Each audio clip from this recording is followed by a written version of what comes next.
हमारा आज का विषय है पुष्प, एक रूपांतरित प्ररोह। वास्तव में पुष्प होता क्या है?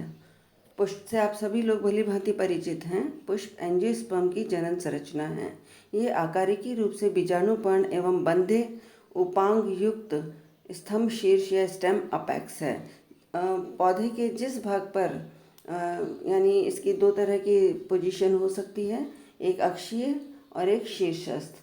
शीर्षस्थ यानी स्टेम अपेक्स के ऊपर जहाँ भी ये बनता है पुष्प, वहाँ पर उस पादप की ग्रोथ रुक जाती है। अतः पुष्प प्ररोह का समजातीय या रूपांतरण कहलाता है। प्ररोह, यहाँ एक शब्द हमने काम में लिया है, प्ररोह। प्ररोह क्या होता है आप सभी को मालूम है। पादपों में जड़, तना एवं पत्ती या जड़, स्तंभ एवं पर्ण ये संरचनाएं पाई जाती हैं। इनमें जो जड़ या मूल है वो अंडरग्राउंड पार्ट है, और जो स्तंभ, पर्ण, पुष्प ये सब संरचनाएं हैं, शाखाएं हैं, ये सब हमें वायव भाग के रूप में मिलती हैं। तो वायव भाग को हम कंबाइंड रूप से या संयुक्त रूप से इसको प्ररोह कह सकते हैं, क्योंकि उस पर तना, शाखाएं, पत्तियां, पुष्प सभी चीज़ें आ जाती हैं। तो इसी प्रकार से हम देखते हैं कि पुष्प के ऊपर भी पर्ण पाए जाते हैं, नोड्स एवं इंटरनोड्स, पर्व एवं पर्व संधियां भी पाई जाती हैं। अतः ये एक प्ररोह का रूपांतरण माना जाता है। एम्बर्गर के अनुसार पुष्प के बाह्य दल और दल पुंजों को रूपांतरित पत्तियों की समकक्ष हम मान सकते हैं, जबकि पुंकेसर एवं अंडप विशेष प्रकार की पत्तियां हैं जिन पर बीजाणुधानी विकसित होती है। उपरोक्त संदर्भ से ये स्पष्ट हो जाता है कि पुष्प एक रूपांतरित प्ररोह है तथा इसके संबंध में हम कई सारे प्रमाण दे सकते हैं। इसमें पहला प्रमाण है होमोलॉजी ऑफ फ्लोरल बड, यानी पुष्प कलिका की समजातता। पुष्प कलिका कई कलिका के समान अंतस्थ या कक्षस्थ यानी टर्मिनल या एक्सिलरी होती है। टर्मिनल यानी स्टेम अपेक्स के ऊपर, और कक्षस्थ यानी पर्ण के कक्ष में पाई जाती है। दूसरा हम इसको प्रमाण दे सकते हैं कि अगेव, यह जो चित्र में दिखाया जा रहा है ये अगेव पादप है, और अगेव और जो दूसरा पादप है ये है ग्लोबा बल्बिफेरा। इन पुष्प पादपों में पुष्प कलिकाएं कई कलिकाओं में रूपांतरित हो जाती हैं, यानी रूपांतरण हो जाता है जो पुष्प कलिकाओं की कई प्रवृत्ति को दर्शाता है।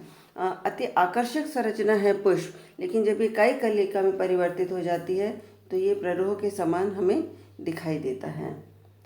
दूसरा इसका प्रमाण है पुष्पासन की अक्षीय प्रकृति। पुष्पासन की अक्षीय प्रकृति को हम इस तरह समझ सकते हैं कि पुष्प के पुष्पासन यानी थैलेमस जो होता है उसको संघनित एक्सिस के रूप में, कंडेंस्ड एक्सिस के रूप में माना जाता है, जिसमें पर्वों की वृद्धि रुक जाती है। आप सभी जानते हैं स्तंभ का मुख्य लक्षण है पर्व एवं पर्व संधियों का पाया जाना। तो जो पर्व होते हैं वो बहुत छोटे हो जाते हैं, उनकी वृद्धि रुक जाती है। कुछ पुष्पों, जैसा कि चित्र में दिखाया जा रहा है आपको, क्लियोम गाइनेंड्रा में पुंकेसर तथा पुष्पासन, पुंकेसर और जन्नांग के मध्य के पर्व लंबे हो जाते हैं, यानी थैलेमस पर जहाँ पर ये जन्नांग लगे हुए रहते हैं उस जगह के जो पर्व होते हैं इंटरनोड्स, वो लंबे हो जाते हैं। इन संरचनाओं को हम एंड्रोगाइनोफोर कहते हैं। अगला उदाहरण है गुलाब का, रोज़, जिससे आप भली भांति परिचित हैं।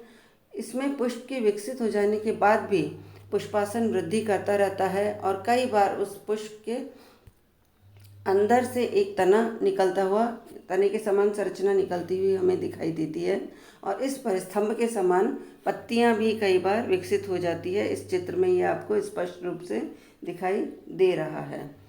अगला उदाहरण है क्लियोम गाइनेंड्रा। क्लियोम गाइनेंड्रा के अंदर एंड्रोफोर पाए जाते हैं, तथा कैपेरिस, कैपेरिस को आप सभी जानते हैं, कैर के अंदर हमें जायांगधर मिलता है।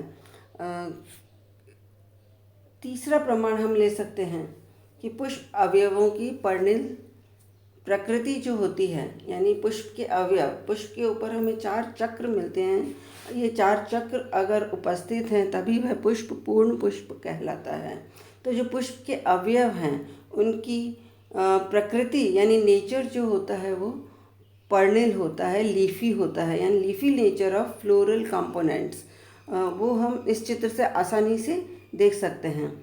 पुष्प में पाए जाने वाले जो कायिक चक्र हैं उनको वह हैं बाह्यदल एवं दलपत्र, तथा जनन चक्र जो इम्पॉर्टेंट होते हैं वो हैं जन्नांग यानी पुमंग एवं जायांग। तो इस चित्र में हमने आपको दिखाया है कि निम्फिया पादप के अंदर किस तरह से पत्तियां बाह्यदल, दल, पुमंग एवं जायांग के रूप में परिवर्तित हो जाती हैं या रूपांतरित हो जाती हैं। तो पुष्प की पर्णिल प्रकृति को हम इस तरह से समझ सकते हैं। बाह्यदल तथा दलपत्र जो होते हैं वो पत्तियों के समान ही हमें दिखाई देते हैं।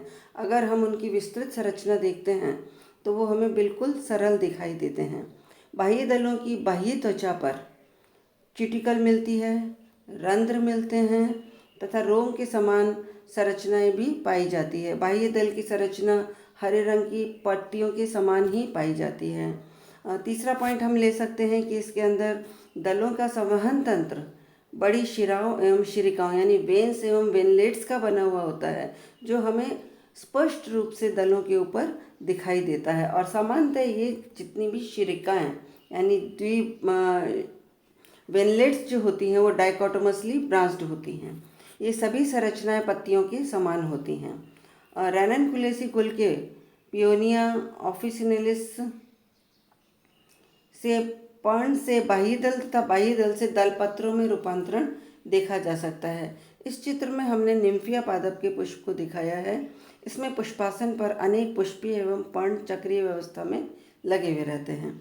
इन पुष्पीय पर्णों का दलपत्रों में तथा दलपत्रों का पुंकेसरों में रूपांतरण हो जाता है। इस चित्र में हमें ये स्पष्ट रूप से दिखाई दे रहा है कि किस तरह से पर्णिल संरचनाएं जन रंगों में रूपांतरित हो जाती हैं। गुलाब के पुष्प में भी पुंकेसर दलों के रूप में रूपांतरित हो जाता है। इसके अलावा एक बहुत अच्छा सा उदाहरण है मुसांडा। मुसांडा के पुष्प में एक बाह्य दल वृद्धि करता है, पत्ती के समान बड़ा हो जाता है तथा अति आकर्षक दिखाई देता है। तो इन सभी प्रमाणों से हम कह सकते हैं कि पुष्प एक रूपांतरित प्ररोह है, क्योंकि मनुष्य ने जब से पौधों का अध्ययन शुरू किया है वो हमेशा पुष्पों की किस्मों की तरफ आकर्षित हुआ है। पुष्पों की किस्में उनको वर्गीकी तथा जातिवृत्त अध्ययन में सहायता करती हैं। पुष्पों की विभिन्न किस्में स्तंभ से पुष्पीय प्ररोह में विभिन्न मात्राओं में विचलन के कारण उत्पन्न होती हैं। ईसाऊ ने समझाया था कि पुष्पीय अंगों में भिन्नताओं के कारण पुष्प की किस्में उत्पन्न होती हैं, तथा कैन ने भी समझाया था कि संभवतः परागण जो है वो पर्यावरण तथा दैनिक परिवर्तनों के कारण पुष्पों में अनेक किस्में उत्पन्न करता है। परागण यानी पराग कणों का एक पुष्प के जायांग से पुमंग तक पहुंचना, ये जो प्रक्रिया होती है उसके कारण पुष्पों की अनेक किस्में उत्पन्न होती हैं।